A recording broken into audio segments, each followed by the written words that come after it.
Hi there, college students and parents and other interested viewers.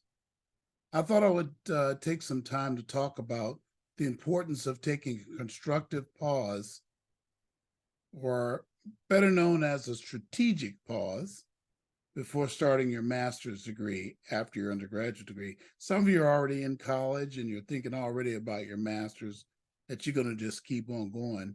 In fact, this actually even covers those growing 7 year and 5 year master's programs, which are very expensive. And I think my comments today apply to those as well. A lot of students starting college think they need to take some kind of a multi-year program. Um, I'll speak to more of the medical degree in my next video, but I have similar feelings about that as well. So a lot of what I cover today can apply to that. Before I get started, I do think this is an update to an earlier video I did on the master's degree, where I asked you things to consider before you take your master's at any time, whether it's right after college or not. But increasingly, students are taking their master's right after college. Undergraduate programs are pushing those hard now because they lost so much money during the pandemic. And, master's programs are purely profit for them. Not purely, I mean, they have to pay the teachers, but there's more of a profit margin for sure than an undergraduate degree, but they've got to provide a lot of support programs. Um, so I'm concerned that you get both sides of it here. Was when you're an undergraduate student, they're going to really push the idea of continuing for your master's, and that's why the 7 year and 5 year programs and getting you to take their master's and giving you incentive. Even some professors will tell you to go somewhere else and get it. Academia seems to be strongly in favor of getting your master's degree. But I need to really make sure you think it through carefully. This video may get a little long. I hope it's not too tedious. Perhaps I should tell my story a little, because some of you might ask. Oh, before I do that, the earlier video is in the comments. There's a link to that video. And I'm also going to link you to the text of my comments today, because I think there are some very great points. My notes are very organized. So I think you could get a lot out of that. I have a link below to that as well. And if you have any questions or concerns, my email address will be on the screen below and in the comments below. Students, feel free to call me. A lot of you all will get this on Holy Thinkers EDU, the channel there, or on EEP, or on Twitter or Facebook. Just feel free to get a hold of me. I'll be glad to assist you, because I can't cover every aspect of how I can help. I'll allude to it in my comments. Sorry for the long opening, but I think it was important. So take a constructive pause or a strategic pause before starting your master's degree. There are some important reasons we need to talk about why students start their master's degree directly after college. It's happening a lot more coming out of the pandemic year, and I explained why earlier. The first reason that I hear a lot, I've heard over the years anyway, is that family expects you to do it and pressures you to get it. Remember, it's your decision and it's your money. You have to pay for it fully, whereas college, your parents pay for part of it. Sometimes you'll get parents that are willing to pay for your master's, but parents, I totally tell you not to do that. You really shouldn't do it. The system is set up for them to pay for their own master's. Some colleges try to get money out of you for it too, but don't let them do that. But families do expect it. They'll pressure you to get it. Sometimes relatives will even tell you which school you should attend. A lot of times it's their school or something they've heard, or a master's of people their job have gone back to get. Number two, college professors and other mentors on your campus expect you to get your master's degree. They'll tell you, especially in research schools, state research schools, like our UCs, you hear that a lot. Sometimes at CSU, but mostly at UC. It's very common in the studies degree department heads and professors. Your African studies, Latin American studies, gender studies, women's studies. They're really pushing students to get that master's and having them remain in academia, I suppose. I don't totally understand why. I don't know what kind of productive career you can get with a master's in that, other than teaching college or writing or doing some or supporting activist movements, none of which are really lucrative, pretty much. Um, so college professors, I mean, there's other areas, not just the studies areas, but professors may push you to get your master's. 3, you believe you will make more money with or without an immediate job plan or promise to have that. I had a lot of students recently during the pandemic go online and take masters. Some of them are just finishing now or a little after, and it's pretty evident to them it hasn't really improved their job prospects. There wasn't a lot of research before. They just thought they get a master's, they get better job prospects, and the job market is way different now. It hasn't been that way since 2008 and before. When the crash occurred, things changed, and now it's changed again where it's experience based. The market is really based on experience and what you've done now, more than your degree. So, but anyway, you might believe will make you make more money without an immediate job plan or promise. So think about that. Number 4, the community and society will think higher of you. I think there's an argument for that. People will say, "Ooh, you have your master's, but how does that translate to helping you?" You know, I don't know. It doesn't even add to your social media platform much. So I don't know. Sure, they'll think higher of you. Maybe that's important to you. I should not say that it's not important, but that's a fact. Many will think higher of you because you have your master's, and even at a young age, they'll think high of that. 5, you're doing and did well in school, and it seems natural for you to continue school. Maybe that's what's on your mind. It just seems natural to continue and stay in school. 6, you're afraid that you will not find a job or you feel not ready for work. That's another one that I hear a lot. You know, I don't know. That's immediate evidence you should probably work a little longer, go to work and get some confidence before you get your master's. We'll talk about that in a minute. Number 7, some do it for the good of their ethnic group. Yes, you hear that a lot. People might have been the first generation to get their undergrad, and now they want to be first gen to get their master's. And that's certainly a source of pride and good feeling. I don't want to stand in the way of that, but I still think you should wait. There's a lot of reasons to wait. Doing it for the good of your ethnic group. How does that translate to really helping you? I don't mean to make it sound like selfishness, but as an adult, we have to make decisions, and you are an adult, that benefit us sometimes. We really do. Which brings to mind, some of you may wonder whether I have a master's. I thought about a master's a couple of times. My latest time was 7 years ago. I wanted to get a master's in divinity. Maybe I should have. I don't know. Maybe I will. I don't know. But there were reasons I didn't do it. I was working productive. I've been working productively all my life. And I always had a sense I should be now developing young people and doing those kinds of things. When I was an engineer, I was pretty well paid and very happy. I thought about a master's in engineering, but I was progressing through my career. When I left aerospace, I was a senior project engineer and a project manager at one point. And I was a very young man when I was doing those things. So, and I know others that are moving through their engineering careers without a master's.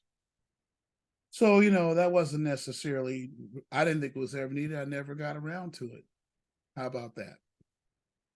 But I could be wrong. I mean, you do what's right for you when you think it's right, but I'm here to give you some other ideas of how to do it after you take a strategic pause. What could go wrong with a master's degree? High or very high additional debt with insignificant job prospects to justify it. Remember, a master's degree increases your debt 2 to 10 times. Now, you might wonder why is the window so wide? Well, increase it 2 times. You'll double it at least maybe 3 times if you go to a CSU or a California State University, or you go to a UC. It could be a little more, like 3 or 4 times more that you're going to add to your debt. And those are at the low end, okay? But the upper end of these private schools, that could be up to 10 times your current debt load. So you leave school with $27,000 in debt, $22,000 in debt, $19,000 in debt. Now you're sitting up, when you're done, $200,000 in debt. And it isn't always medical school. It's just some master's degree from a private school, like USC or NYU, or some name school that you think will help with your career. And it might, but say it does, and you're going to get a job making $70,000, $80,000 a year, and you're going to be $200,000 or $300,000 in debt right off the bat. That's what, $3,000 a month in paying on your college debt, not counting your rent and your living expenses. That's why a lot of students get their master's and they're still living at home. I don't know. Think about that master's degree. Nothing's wrong with living at home, but at some point, you're going to have to go out on your own. What are the consequences of $50,000 to $100,000, $80,000 in total debt, $2,000, $3,000 a month in debt for 10 years or more? Think about that. That's really something to be considered. That could go wrong. What else could go wrong? Academic issues passing through your programs. It could take you more time, adding costs and convenience, and take it away from your private life, the time. Some people find out it's harder than they thought when they take their master's. I get those calls too. It's not a guaranteed thing, really. Most students are able to get it because schools want to see you get through. They don't want to see you hung up there, that's for sure. Number 3, you get a job, okay, that's totally unrelated while you were taking the master's, and your time is pinched in it. It reduces the great experience of your master's degree. It may lengthen it too. Number 4, you end up in a career that's totally different from your master's that you could have done without the master's. That happens a lot. I see a lot of students going right out of college, and then they get a job that's they get promoted on their current job, or get an opportunity in another company because of what they were doing. Because you remember, listen to this, your only real security in your career is your ability to perform, and perform well for an employer. That's important. It's not really the degree as much as you think it is. It might give you some access in some cases, but you're not going to move in your career unless you perform at some point. So what happens? You perform well and you get promoted. The reasons for the master's has gone away. I had a young lady recently that started her master's and realized that she got the promotion she wanted without it. Fortunately, she was able to pull out with a minimal amount of expenditure.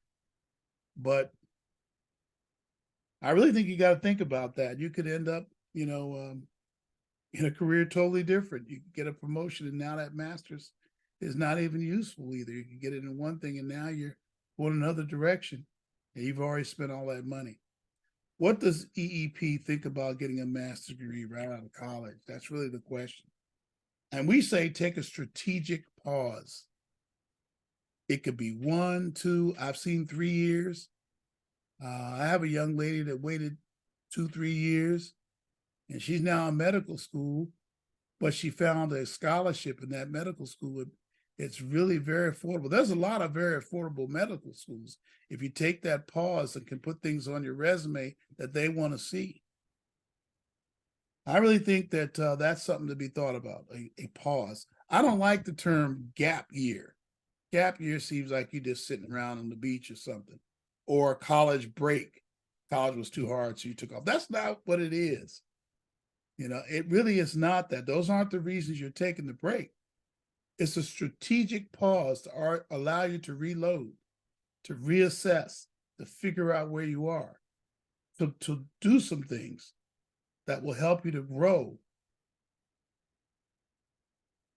emotionally, psychologically, spiritually, to grow in knowledge of your career. What are some things you should do Why in that strategic pause? There's a number of things. This is not a complete list either, I don't think. One, you should work first and get the experience of working as a contractor or an employee anywhere while doing parallel or even indirectly related work. You learn the job market, and if you fit it in, how to make schedule, be on time, get up and go to work, get good evaluations to help your company to grow. Number two, use the time to get related job certifications. In these 2-year colleges, they have great certification programs. Job training to add to your resume. 2-year college courses you can get. Coursera from Google, nonprofit CBOs, community-based organizations like ours. We bring on a lot of contractors who graduated through our program. They do very well. They get my recommendation and get things on their resume that I can assign them to make their careers look good. This is particularly true for majors like communications, BA in psychology, business administration. That really benefits from this 2-year gap and like working for a nonprofit. I know a lot of nonprofits. Just get a hold of me. I can let them know you're available. Please get a hold of me. There's lots of nice jobs out there working with nonprofits. Also in the education field, we have a couple of great partners that can really help you if you've graduated from college. The county, what about working for the county? All kind of job openings. I know a lady in the HR for the county. She's constantly sending me jobs, constantly. A lot of students have taken some of those jobs. They're really good jobs, $60,000, $70,000, $80,000, $90,000. Tell you more about the benefits of that in a minute too. How about for academia, working for these college campuses? Biola University has some good job openings. They've changed the way they hire. Cal State, they're hiring people again. Long Beach City College. Now these mandates are lifted, you may find out that there's some jobs that you can do that you may have been reluctant to do before. How about for the city, the state, and other jobs? Get this, that could pay for your master's. 3, use the time to get married. Some people are thinking about getting married, and somebody you've met already. Now, I'll talk about people if you haven't, and you shouldn't force it at all. If it ain't time to get married, don't get married. But some of you are in relationships. It's time to think about getting married. And person cares about you. You met the right person, but you're reluctant because you want to go back to school. That's not a good reason. You all should, getting married is where you work together with someone to achieve your objectives. It's a beautiful thing. If you're already married, make it a team decision. Don't just say, I'm going back to school. Sit down with your spouse. You're going to need their support anyway. If you remain unmarried, no problem. No need to rush. But this is a time to think about that during the strategic pause. How about registering for our alumni program? We have some great jobs that we found and opportunities in our newsletter for cool after college jobs and internships. I have a great individual working with me, and Ricardo Perez. He has some connections in that industry, and you should get our newsletter and look at those and see what's being offered out there. Start paying off. Number 5, you can start paying off your loans. Somebody said there's a pause now. No. If you owe more than $10,000, if you didn't have a Pell Grant, $20,000 if you did, you should start paying on your loans. You can pay principal only right now. You make a lot of progress. They may not get back to charging interest for a year. They may start payments back with no interest. You need to start making payments on your loan. How about knocking down that loan before you get another one? Should you move out of your parents' home? Should you get a roommate? These are things you can't consider if you go back for your master's. You'll be too busy to work a lot of hours. You're going to stay at home. I have the 2 out of 3 rule. I won't go too deep in it now, but it pretty much you're going to have to stay at home if you go back for your master's. 8, what's best for you spiritually while you wait? It's a great time to build your relationship with God. If you believe in God and you want to live by his word, it's a good time. You were in school the last 4 years. You didn't get a lot of time to do that. Maybe you can spend time working in your local church, work with the children, work with the youth, do something in your ministry, work with the elderly. These things are all wonderful things you could be doing during your strategic pause. What are some benefits of the strategic pause? Some of them are obvious, like I just said, a closer relationship with God. What are some other benefits? After doing the above, doing those things we just talked about during the pause, you should be better knowing why you were created, why you were here, what you're able to do with your life, what you are to do with your life. You will know more specifically about your job and career in general. Next, you'll get to know people better and management styles. I hear a lot of young people want to rush for the masters, and I see there are things in their personalities that just will be fixed with a couple of years of time away from college and working for an employer. Some of you can work for relatives, work on their jobs. Some kind of job experience. Next, you probably will either have or find out about an employer that will pay for college. An employer that will pay for college. Think about that. Or much of it, or the degree you seek, or even for the degree you seek. You will then have a better chance of having a productive master's degree, a master's degree that makes sense for you.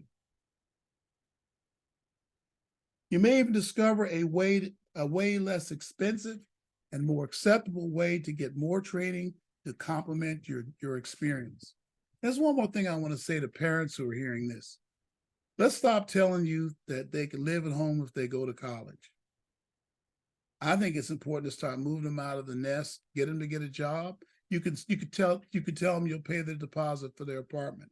You can help them with their apartment, help them. Sure, they'll need some help for a moment, but it's important they begin to get out on their own. That is so important, parents. You can still see them, they'll be local, and even if they're not local, they can come back and see you on holidays. It's a great time for us as parents to find out what God wants us to do, or the things we can do around the house, and widen our own personal businesses and ministries and things like that. Let's encourage students to move out of the house. Let's not tell them they can stay home if they go to college. It's better to think about helping them get their careers started, and send them to me. I'll give them some great ideas, and I'll check on them from time to time. All right, I hope I haven't upset anybody with my comments today. You're welcome to call me. Like I said, look below, click on those links, get a copy of what I presented, and feel free to get my alumni newsletter. You can email me and get that. I'll be glad to help you for that. God bless you. God bless you, and I'll wish you the very best in deciding about your master's degree, but I hope you consider a strategic pause for 2 or 3 years, at least a good solid year or more before you start on your master's. God bless you. Bye-bye now.